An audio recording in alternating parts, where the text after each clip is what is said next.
Focus up, nerds. It's time to enter the feature match area. With me, Riley Knight, and joining us in just a few moments, Thoralf Severin. He's getting underway with Tron. You're alongside me as well, Eduardo Sajgalik. I can't wait, my friends. My little mate Toffel's in the feature match area, and I am going to absolutely let rip. There he is on the left-hand side of your screen. He is the biggest villain on Earth. He's playing Tron, but his Austrian counterpart here, Manuel Lenz, is on a bit of a different feather. What's he up against here, Eduardo? Urza ThopterSword. We've seen this before, and we're going to see it again here. This is the new hotness, another deck that's been enabled by Modern Horizons. Urza, Lord High Artificer, has enabled the ThopterSword combo to now more or less go infinite. Yeah, pretty much. You can make infinite creatures, mana, life. Play most of your deck. I wouldn't play all of it. That might be a bad idea. Yeah, just a little bit. Yeah, you don't want to go too overboard. But if Lenz has his way here, the Austrian is going to go ham and teach Severin a new meaning of pain here. Now, Severin, as I mentioned, is playing Tron, unfortunately, but there are those in the world who consider it to be a masterful and very enjoyable deck. There are some people in this world who think that fun is a zero-sum game, and when they play Tron, you know what? They want all the fun, and that's their right. Who are we to tell them otherwise, Eduardo? I mean, look, you got, like, one of the things with Tron is that it's much easier to assemble it now thanks to the London Mulligan rule. And honestly, it's a good time to be a Tron player. Or was. Unfortunately, all these graveyard decks running around can be a problem. But in the feature match, we got two 5-0 Tron decks. Yeah, it's been doing pretty well so far. I got the chance to catch up with Severin about his draft, and he was very, very happy with his 3-0 performance as well. And felt confident heading into Constructed. He picked Tron after trying the field, trying Hogak, trying everything else, but he's got years of experience casting turn 3 Khan, and so just stick to what you know. This is a format that rewards mastery. Yeah, definitely, like knowing your deck, which is why the Urza Thopter decks can look like a little bit of a strange choice because it's kind of a newer deck, but you gotta, when a deck's new, you gotta strike the iron when it's hot and try to get in there. And one thing is that will reward this these Urza players is trying to find the right build of the deck. It hasn't been obvious. There are a few parts that are important, like let's say the sort of the Meek Thopter side, but like what are the numbers? What exact cards do I have in the main deck to power out my Goblin Engineer and my War of Invention?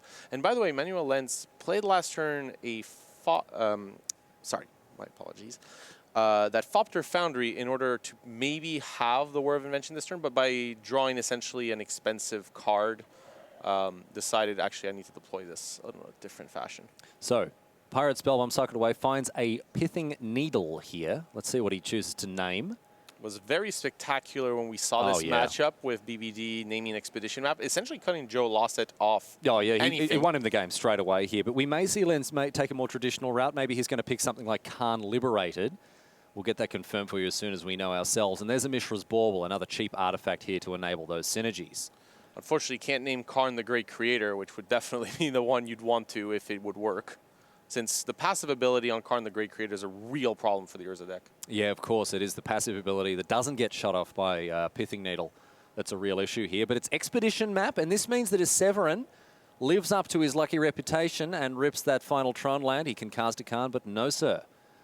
Just an Ancient Stirrings, another Khan, and I think that's the power plant that he needs there. He's going to take it very happily indeed. So it's Khan o'clock next turn from Toffel there. A little bit of interesting sequencing there. I think Manuel could have bobbled before playing the Needle, since at that point you get the information, if that was your plan anyways. Yeah, maybe name the top card of the library, something else like that, get some more information, as you say.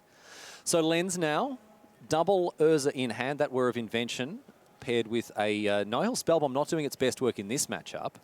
We also saw BBD be a bit short on mana, but Manuel has not drawn the kind of mana that was necessary in either Mox Opal or missing land drops. And being forced to cycle this, I mean, had it all, but just not enough time to deploy it.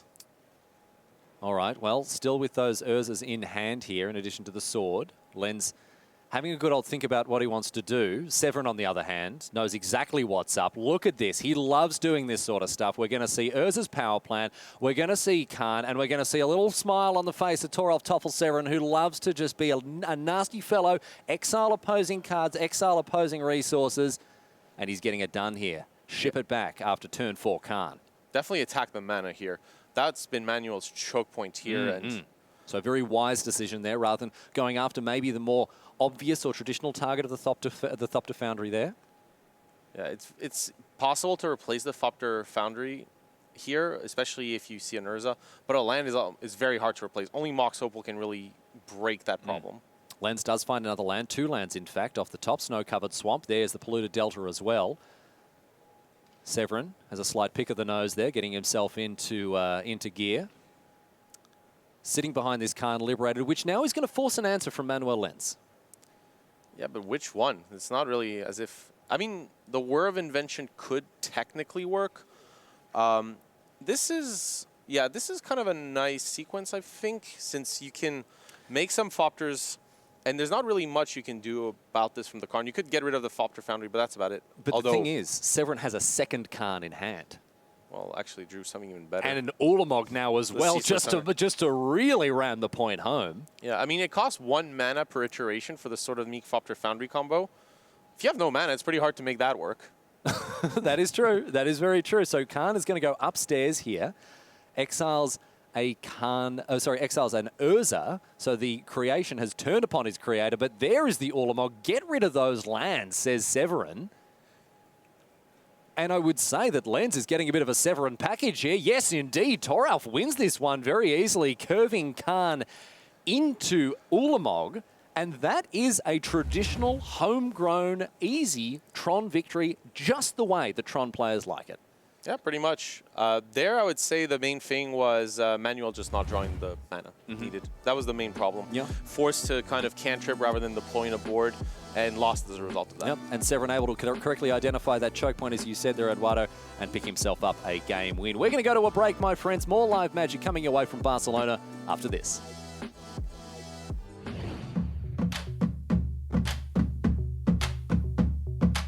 Hey everybody, I've got Ivan Flock here, and we're going to crack this pack of Modern Horizons. Here you go. Do the honors, sir. I'll do that. Open it up. Do you like this format, Ivan? Yes, I like it. It's a lot of fun, but I'm not winning as much as I want to. Oh, why not? What's going wrong? No, I'm probably making some mistakes, so I'm still learning, but I have good teammates for that, so let's see if I can find right pick in this pack. All right, so let's lay it out. We've got Reckless Charge, a Spore Frog, Reign of Revelation, Savage Swipe. That's a card a lot of people like here. It's very efficient.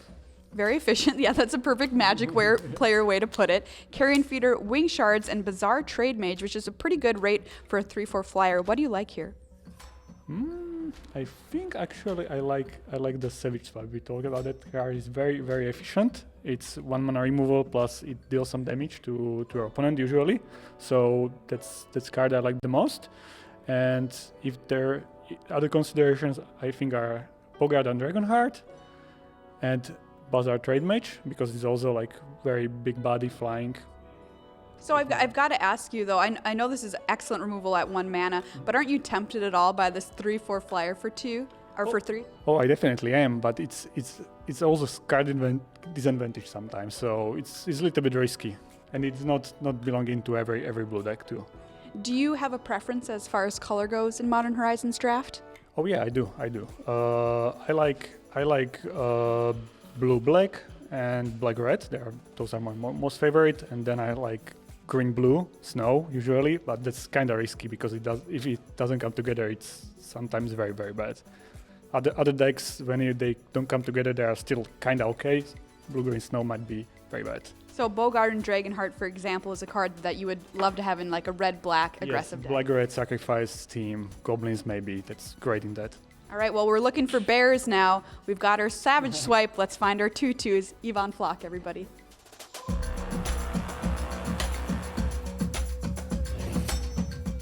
Welcome back to the booth here at Mythic Championship Barcelona. Ryan and I, joined by Eduardo Sajkalik. Eduardo, great to have you company this afternoon as we continue to explore this modern format. We saw Thoralf Severin get up against Manuel Lenz. Tron picking up a game win in the early stages, and these players shuffling up, getting ready for our next game. So in the meantime, let's have a quick look on our back table. We've got another German superstar there. It's Christian Hulk out of Germany, of course, the MPL player.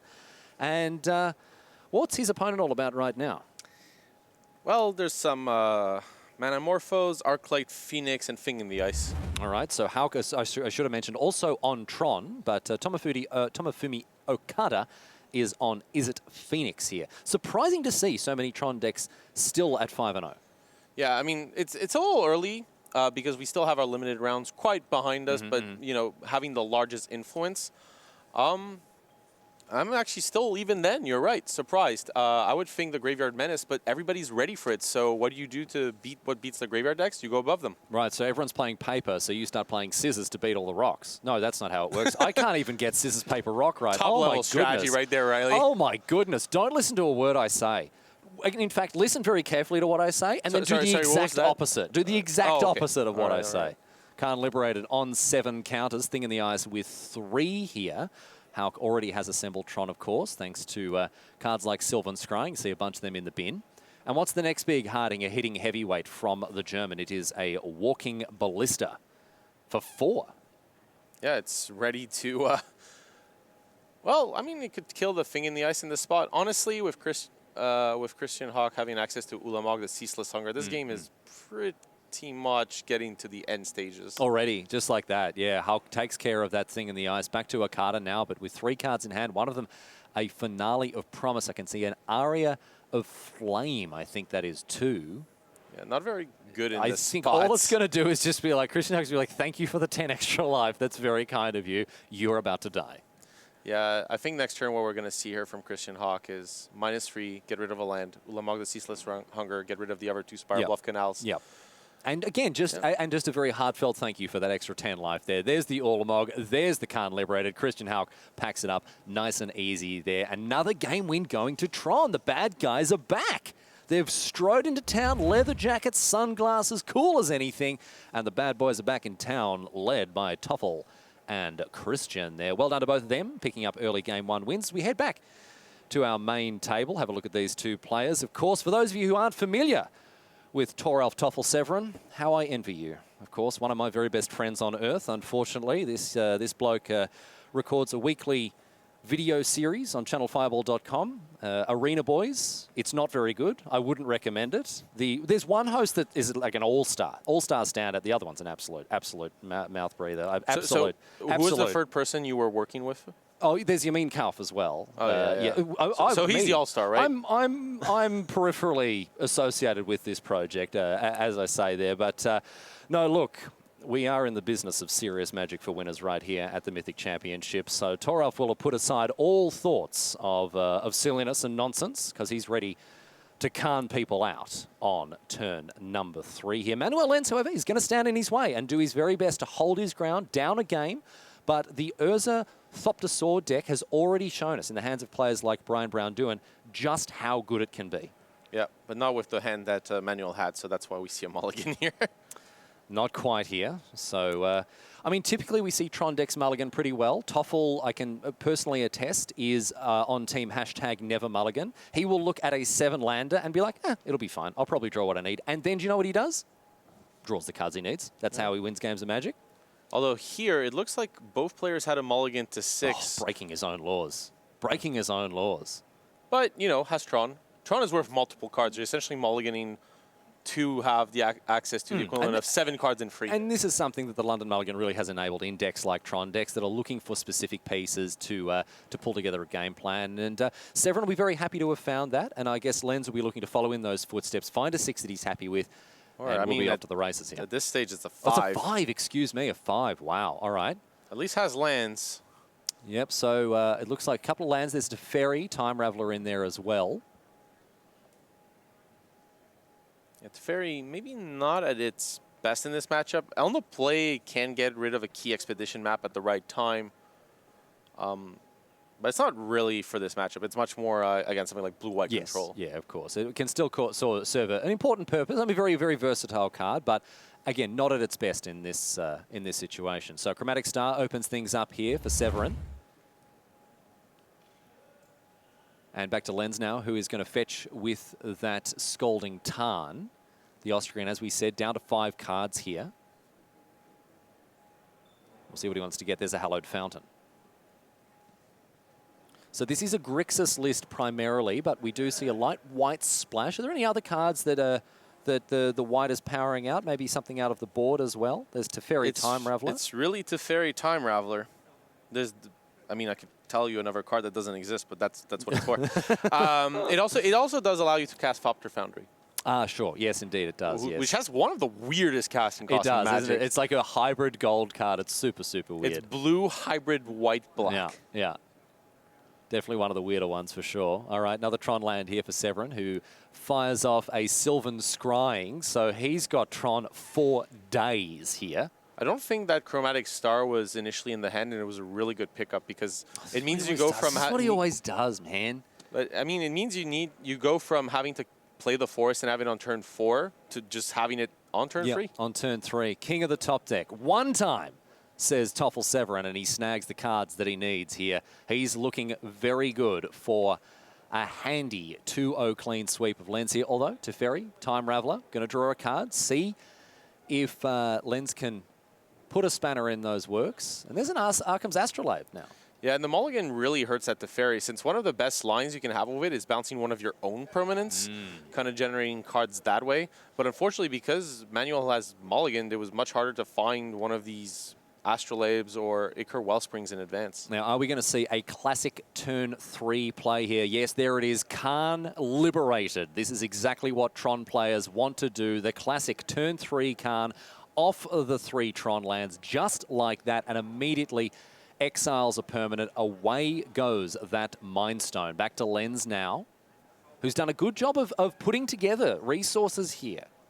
Yeah, but those resources aren't going to last very long. The main problem isn't really this Karn Liberated. It's just that Manuel just doesn't have anything. No, he's just got no. I mean, he's driven up to the petrol station. He's popped the Bowser. He's stopped at the Bowser, popped the nozzle in, pulled the trigger, and there's nothing coming out. Yeah, it's a little squirt of porridge instead of any kind of fuel here, unfortunately for him. And Severin, if he has another tower in hand, is going to be able to just slam an Ulamog into play next turn. And how do you get back from that? To be honest, I'm not even sure how you get back from that on turn 5. Yeah, like, there's no pressure. So here, Thoralf can just decide, you know what? I'm only going to die really to the combo. Once Ulamog comes down, I'm going to be able to lock this up pretty easily. So one play you do see often is Karn Liberator going plus on the second activation in order to just ensure its survival. But against a deck like this, going minus and getting rid of the Thopter Foundry might be the right line. It's gonna put Lenz so far back. He's got too much mana. So Toffel's definitely not going to want to go after his lands this time around. Back to Severin now. You know he's going to find the right line. The tower off the top. The tower off the top. Oh my goodness, what a skilled magician he is indeed. This means a turn 3 Karn into a turn 4 Ulamog. There's going to be a response to the Karn activation. Cool, calm, collected is the German superstar. Teferi's ability, +1, Thoughtseize you on your draw step from the Mishra's Bauble. The Mishra's Bauble drew this. Thoughtseize! Oh my goodness! What scenes here at Mythic Championship Barcelona. Instant speed. Thoughtseize freshly drawn thanks to Teferi. And the best laid plans of mice and men have gone astray here. Toffel can't believe it. Look at his face. He's like, yeah, you got me. You know what? You got me. You absolutely got me. So Toffel is going to have to, instead, just satisfy himself with a Karn activation here. No other action in hand for him. Maybe he can draw into it with something like a Chromatic Star. But Sylvan Scrying, I mean, there isn't a lot that Toffel, there's not a lot that Toffel has to worry about right now. Severin's in a great position. He's a long way ahead. Yeah. But that was what a play there from Lenz. That was great. And now, I mean, there's that juicy Thopter Foundry in play. It is a viable target, but Karn Liberated would have to straight up trade for it. So, yeah, Thoralf here going, you know what, let's just keep this Karn. I can get rid of that Thopter Foundry down the line. So, Sylvan Scrying now.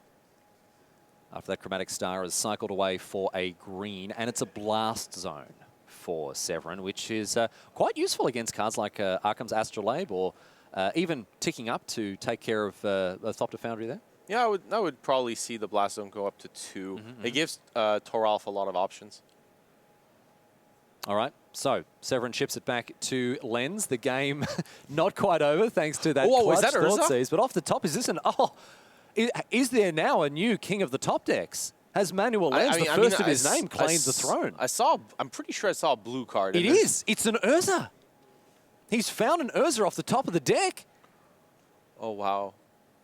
And in strong contention for the luckiest man alive, Manuel Lenz finds an absolute haymaker of a card. Thoralf picks it up to have a quick read of what's going on here with this card. You can too, there on the left-hand side of your screen. Makes a little construct here. Only issue is there's not much to be done with it. Lacking the Sword of the Meek is pretty important here. Yeah, that is true. That is true. So Lenz now ships it back to Severin, who I think is going to juice up this blast zone. Yes, indeed. There it is. And off the top, let's see if he can find something spicy. Ooh, Walking Ballista. I'm trying to think of how to best approach this from Thoralf's seat.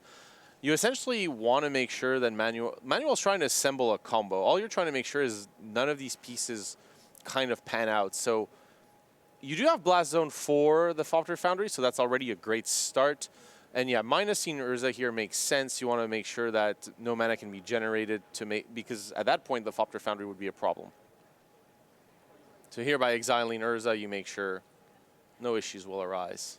Well, we're going to see, it looks like an activation of Thopter Foundry here before that Urza is exiled by Khan. Fortunately, you can just pass the combat and it kind of solves that problem. And now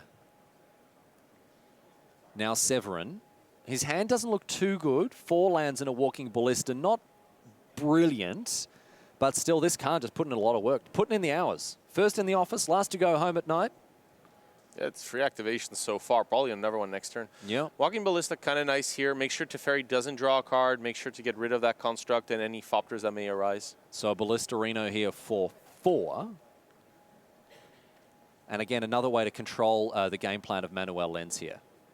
Toffel counts them up real quick. Oh, it would be for 5, yeah. Toffel has struggled with numbers for a long time. Definitely out of the, we often discuss this, out of the arena boys, he is certainly the weakest when it comes to mathematics. That's a known fact. To be fair, he did tap 4 lands. Tap 4 lands, try to put 4 counters on. Yeah, pretty classic Toffel play there, I would say. Yeah. Well, for me, it's just, why are 4 lands producing 10 mana? But that's a number. That's an entirely different conversation. That's an entirely different conversation for sure. So Walking Ballista now. We've ended up with it on 4 counters somehow or another. I think it's because he might have announced it for 4. Oh, so the other 2 just have to like float and they vanish onto the ether.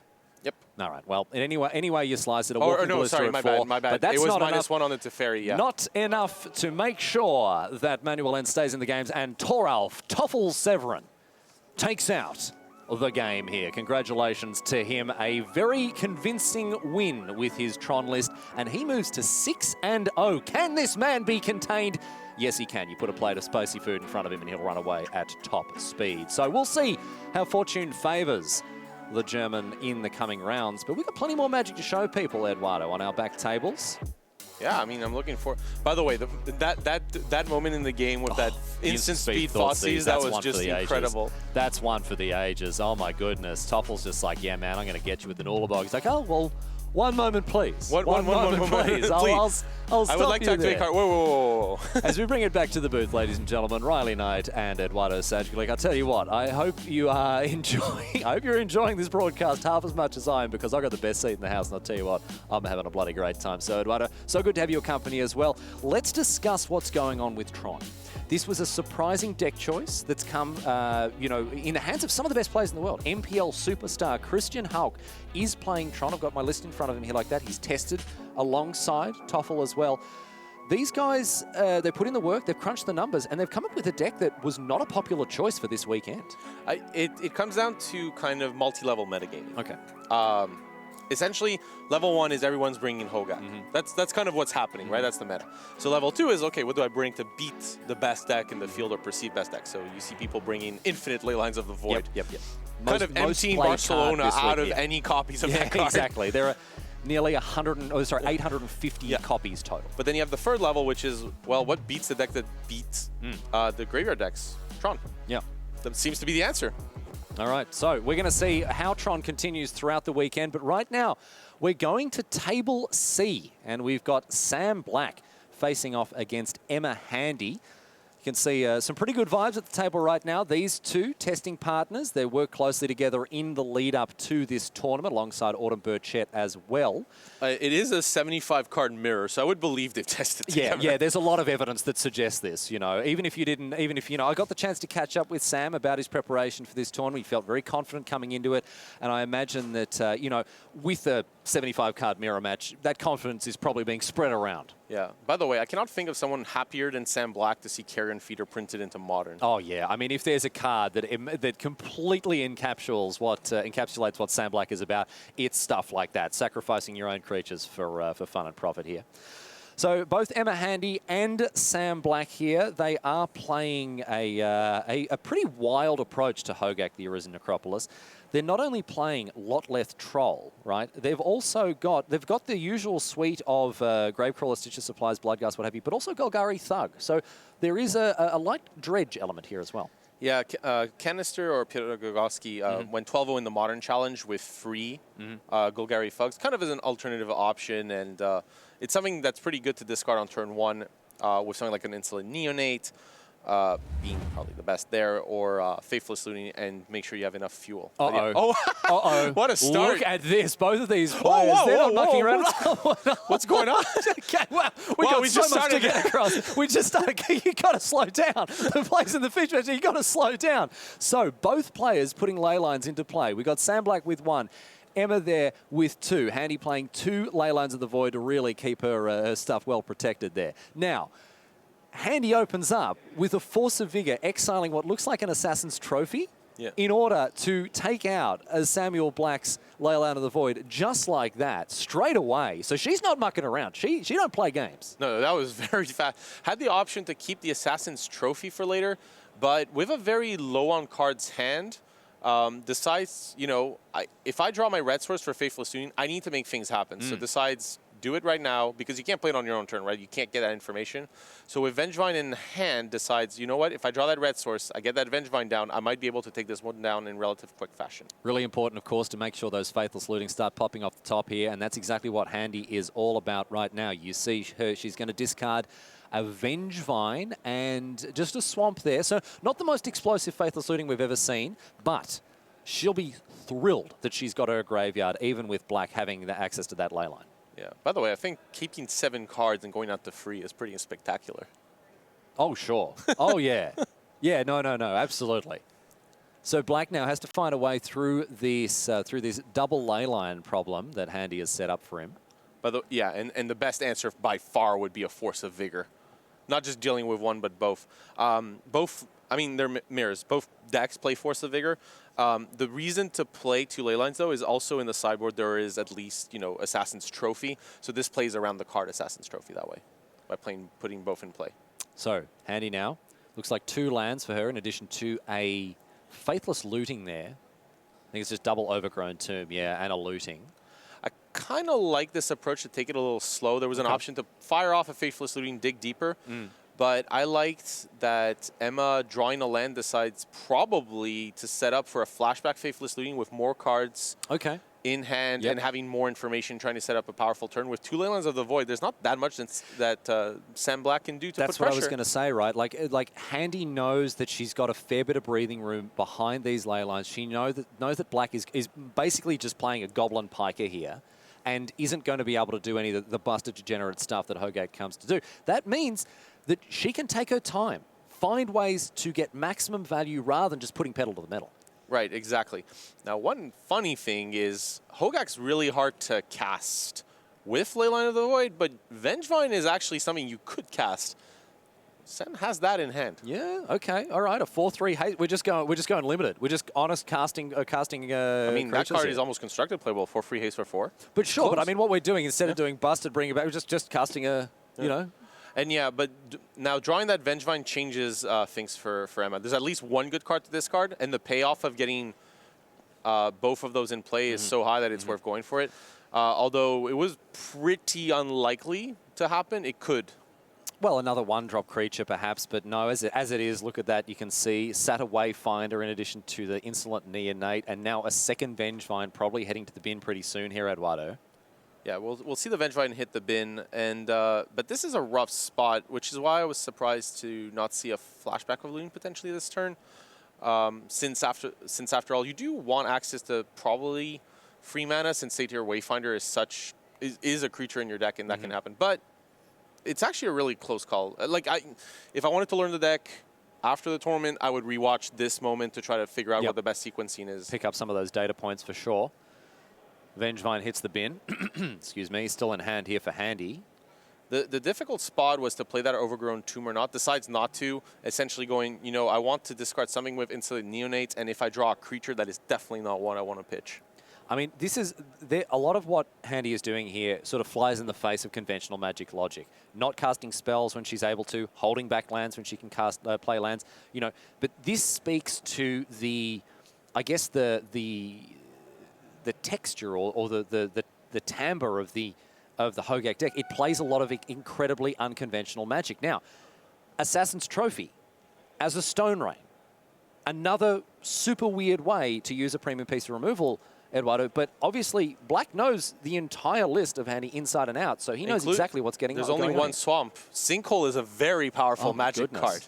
So Black has just spotted what's going on. Handy's got the single swamp in her list in the bin, and he's just like, nah, snipe that, get that out of here.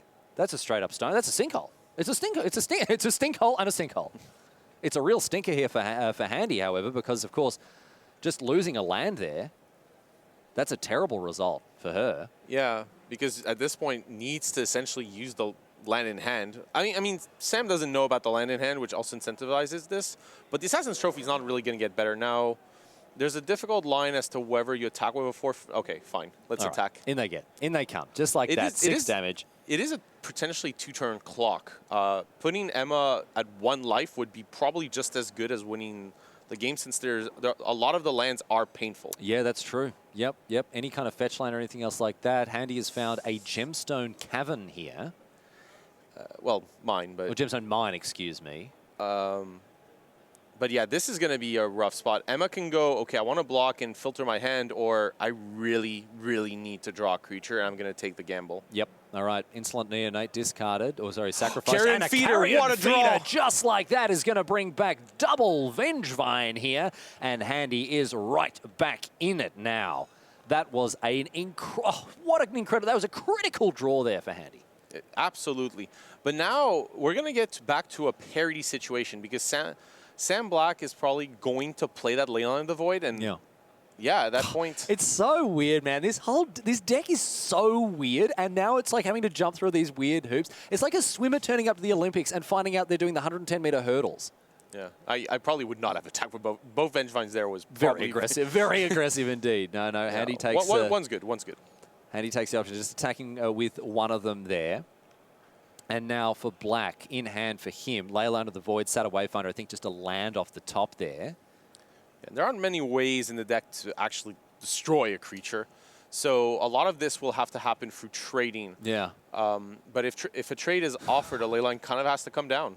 I mean, it's not even a swimmer trying to do a hurdles race, because at least they understand the concept of moving from one point quickly to another. This is like a swimmer turning up to do fencing or Greco-Roman wrestling. It's just like, this is not Magic as advertised on the tin. It's so wild. Like what are you talking about? There are creatures. They're attacking and blocking. This is full of combat. But that's the thing. This deck isn't supposed to play like that. It's wild, man. There's so much stuff happening here that is just completely unprecedented. Just not what you'd expect. Black's going to get busy now with his Vengevine. Off of the trade, the 4-3 is going to go up against each other here. That Carrion Feeder, of course, unable to block. But Handy snaps off the block with a Vengevine there. Yeah. Interestingly, decided to not play the Leyline of the Void and just play the Satyr Wayfinder. I would actually be interested in asking Sam about that, because, I mean, it's true. It's going to be really hard to get that Vengevine. That Vengevine is kind of graveyard locked. Yes, yeah, exactly. But it can't happen. Like, the game will probably last a while. So. Oh, wow, that was a good draw. Gravecrawler with Carrion Feeder. Oh, is that what she found? Yeah, so at that point... Gravecrawler off the top? Yeah, so now it enables an attack for more damage with the Carrion Feeder. Again, it can't block, so you might as well get it in. And yeah, you play the Gravecrawler, sacrifice it to Carrion Feeder. I mean, Sam could have a removal spell but there's usually not that many. You know the exact list. And the thing is, this is the other thing. Like we say, oh, they know the exact list, but like players go into this, they get access to the opponent's deck list, they look at it for a minute, they don't memorize it. They've got a general idea of what's going on. These two players, they know exactly what is in each other's lists. All right, Gravecrawler. Here's that. Yeah. Obviously worried about something like a Lightning Axe. Both players playing free in the main deck, so. So Gravecrawler brings back the Vengevine. That's the second creature spell cast this turn. So the old post-combat haste creature on the blocks, of course, with Emma Handy there on 7. She looks to be in a good spot. There's that hard cast Leyline of the Void, but that might be too late here. That is definitely too late. Last turn it might have been okay, but you'd still be behind to Vengevine, especially. But it would have stopped this. The Vengevine would have been exiled, and the Gravecrawler, I mean, it would be a 2-1, but that's about it. All right, off the top here for Handy, what can she find? A Sata Wayfinder. Just as a 1-1 there that should replace itself with a land, but again, that Leyline of the Void. That, of course, means the Gemstone Mine should be exiled. Unlikely to be super relevant, I guess. It is actually pretty relevant because Delve. Hogak is a card in the deck. All right, so 4 cards off the top. We're going to pick up a Blackcleave Cliffs, and then the rest of them exiled as well, thanks to that Leyline of the Void. And, of course, the Gemstone Mine exiled as well. And yeah, and this is a pretty easy attack with all creatures. It's not very often that you see a Blackcleave Cliffs come into play untapped on turn like 1,000,000. But that's the world we live in here as Handy gets busy, sends them all in now. 1 blocker available for Black. Handy has really turned the tables on him here. Yeah, and yeah, just and concedes. It's enough. Handy gets across the line, continues her onslaught of this tournament at X&1. Samuel Black, her revered teammate, goes down there. Well, in a true mirror match. In a true, actual, factual mirror match between these two Hogak players who worked and tested together. So Emma Handy off to an absolute flyer there, having only picked up 1 loss. Of course, don't count Sam Black out just yet at X&2. Pretty exceptional limited player. I think tomorrow will showcase some of those skills. Yeah, exactly right. These guys have worked hard for this tournament, and I'm expecting big things from both of them, of course, when we continue with our limited coverage tomorrow. As well as Modern, of course, the party don't stop all weekend. It's limited and Modern all the way down. Modern Horizons strutted its stuff down the catwalk this morning, going to do the same thing tomorrow, and then more Modern as well after that. It's been great to put Modern on display this summer in the Northern Hemisphere, of course. We've had all sorts of tournaments. We've had Magic Fest Grand Prix. We've had the Red Bull Untapped Qualifier Series, of course, and now the Mythic Championship itself, my friends. So Modern definitely the talk of the town. We're going to take a quick break. We'll be back after this.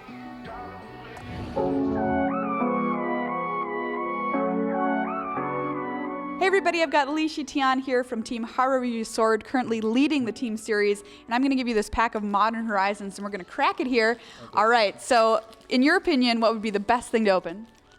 I think in common, I think Mob is the best card. And then like uncommon, I like uncommon. I think it's the Ninja, the blue-black Ninja that allow you to draw 1 card. All right, well, let's take a look at what we're actually opening here. And Defile, there's another good black removal spell. Arkham's Astrolabe is a card that I personally really like. It's a lot of fun. But, ooh, we've got a nice mythic here, Sword of Truth and Justice. So in here, I think like there's 2 good black cards here, and then 1 of the good red card. Like I like black cards here. Like this card have lots of value and synergy. Like the Changeling word with Cipher and like also the Return from Extinction, and then like when you have playing the value decks, Graveshifter is also good. And then like if you have Ninja, like returning this card is just perfect. So I think I'm going to pick Graveshifter here. Like the sword looks good, but I think it's. I mean, I'm pretty tempted. This is a beautiful mythic. It's kind of underpowered in the format, I think, because the format got lots of removal. And then even you connect with the sword, the power level is actually not that good. So I think I will go for the Graveshifter here. How much do you like Graveshifter over something like Defile? Is it close? I think it's very close. Like this like the Elemental, Defile, and Graveshifter is very close to me, but the Graveshifter has more synergy with other cards, like more potential with other cards. So I think I like Grave Shifter more. All right, Grave Shifter is the pick from this pack. Sometimes you got to pass the Mythic. Li Shitan, everybody.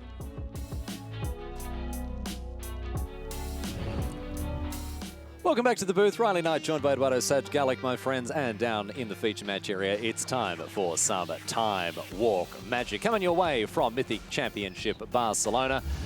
We got a spicy one. Oh my goodness me, we got a spicy one. We're in game number 2 between Atsuki Kihara and Ari Lax. Now, on the face of things, Eduardo, this would seem to be a pretty normal devoted Druid combo deck against a pretty normal Eldrazi Tron list, but you've spotted a little wrinkle in the post-board plan of Atsuki Kihara. Yeah, so we are playing Neoform and Eldra as a way to kind of get our combo along with Eldritch Evolution from Atsuki's side. Now, the decision is to morph post-board by having Allosaurus Rider and Gristlebrand to get Gristlebrand on turn 2. Just 2 decks shoveled into one. I love it. Yeah, but you know what's up? Ari's under the gun here, so to speak. I mean, there's an Eldritch Evolution in Atsuki's hand. That said, Grafdigger's Cage, very important. Very that turn important. 1 piece of interaction is preventing Ari from losing next turn. Yeah, exactly right. Now, Kihara is playing a list that is very heavy on search effects. Now, typically we've seen Devoted Druid played alongside things like Court of Calling, things like Collected Company. Now, Court has stayed in. Collected Company has not. Instead, it's Eladamri's Call, it's Neoform, and Eldritch Evolution. Now, of course, Neoform enables that combo out of the board, and this is very exciting. This is a really new angle that I don't think I certainly haven't seen it before. I don't know if Kihara is the master architect here, but it's a very, very cool piece of technology. Yeah, just deciding to go like in a totally different direction. Essentially, well, if all these small creatures get killed, I'll just play Allosaurus Rider plus Neoform into Gristlebrand, and you're probably not equipped to deal with that. No, I mean, you're not thinking about that at all, are you? Well, you are because the deck lists are open, but... I guess you are. I guess you are thinking about that a lot. Never mind. You could just put one of each. Yeah, just really get people, I guess. All right, well, I don't know. For you guys around the world playing at F&M this weekend or next weekend, maybe you can just play Jund and then put Allosaurus Rider and Gristlebrand on your board and watch people, very, very confused. Anyway, right now, Kihara having to face off against this Grafdigger's Cage. We'll see what the next play is, and a Deputy of Detention is a perfect answer. I think there's a flavor fill in a Deputy of Detention putting into prison a cage. Yeah, we've got a cage in a cage. We've got a cage in detention. Cage is writing lines. Yeah, for Mr. Axer. This is no good here. But a Walking Ballista now for Ari Lax. Pretty spectacular in a spot like this. You can knock off 2 creatures, and the thing is, you can't really Eldritch Evolution the Deputy of Detention, since, after all, the cage would come back. Oh, no. So you can cast the Eldritch Evolution, you can sacrifice the Deputy of Detention, and then it does nothing. It does stone cold nothing. You can search your library. You can look at your library. You can look at your library. It's very important in effect. You can choose the creature, and then it stays in your library. Yeah. You could cast a Panglacial Worm while you're searching. If that was what happened, that would be okay. No, you couldn't because Grafdigger's Cage. You couldn't cast Come on, Riley. Worm. Come on. Get it together, Riley. What are you talking about? Horizon Canopy now as Kihara keeps on digging. That Walking Ballista, just a nice tidy 2-for-1 there for Ari Lax. And there's that Devoted Druid again, a key piece in this deck, of course. If you were wondering if combat was relevant or not, that Deputy didn't even attack in. Yeah. That's how little it matters in this situation. That 1 point of life so unlikely to matter. Here's a few options. Yeah. What do you like here? Gristlebrand. So we've got Eldritch Evolution, Gristlebrand. By the way, the player playing Gristlebrand, their mana base is Forest, Temple Garden. Then again, Gristlebrand players very rarely have basic Swamp in their lists. Not the one, usually. Maybe the one. You got to fight for Blood Moon sometimes. Kihara. So that 1 copy of Evolution that stayed behind, still in hand. Gristlebrand also hanging out. It's not possible for this list to hardcast a Gristlebrand, right? I mean, 4 Birds of Paradise. 4 Birds of Paradise. All right. Yep. We're doing it. All right. You could also postmortem lunge it if you had a lot of mana. If you had a lot of mana. Yep. Okay. All right. So that's like not even plan B or C. Like that's plan like L. I had a phrase in testing. We called it Plan Zeta. Oh yeah. Okay. Sure. Yeah. You know when you like on Microsoft Excel and you go past Z, it's like Plan AA. Yeah. Exactly. It's like Alessandra Portaro. We were talking about a plan. It was Plan Zeta, and then it actually happened in testing. Oh wow. And then it was like using Elspeth -3 to get for Ensnaring Bridge. It was like very specific, and it happened in a testing game, so we laughed pretty hard. All right. Sometimes, I mean, yeah, that's what happens. You got to do what you got to do. I love this, by the way. I noticed this during the reviewing the deck list, but Ari is playing a Darksteel Citadel in the board, which I think is actually a really good piece of technology for these Eldrazi Tron lists. Yep. Often you just need to cast, like, bet pretty high on mana, and this is a good way to do so. Just go and get a little land, put it into play. Darksteel Citadel, of course, still an artifact. Yeah, and it's a good setup because now this Karn can get Mycosynth Lattice next turn, and that's going to be lights out if we get to that point of the game. It's, after all, Atsuki's deck's not going to do much if it can't activate anything. Yes, if it can't, if Kihara is unable to cast spells or activate abilities thanks to the combo of Karn and Mycosynth Lattice, that would be all over Red Rover. So now Kihara has found, there's the combo. Simple as that. This is infinite green mana. Yeah, so it's not enough to cast the Gristlebrand. However, Eldritch Evolution still an option now, of course, because Grafdigger's Cage is tucked away safely under that Deputy of Detention. So Kihara still with an arbitrarily large amount of mana in his pool here. Yeah, I think we're going to get the Dustwatch Recruiter, and then we're going to get the creatures we want. Going for that Walking Ballista. That's where we're going. So Duskwatch Recruiter, use some of that infinite mana to continue to cycle through it, and that is that. Atsuki Kihara explains the combo to Ari Lax, and Ari Lax is dead. I'm pretty sure Ari gets Sunday. it. I think he understands. You got to make him have it. You got to make him have. Maybe they don't know how the combo works. I mean, he showed it. You know, it's all good. I think Kihara probably did know how it worked. There we go. That is that for our round 6 coverage of Mythic Championship Barcelona, my friends. We're going to take a quick break, but I hope you'll stay with us because we've got more modern action coming your way. Eduardo and I are going to clear out of here, make way for Paul and Marshall. So that dream team is going to guide you through the closing rounds of day number 1. Stay with us, my friends. We're live back here in Barcelona in just a few minutes.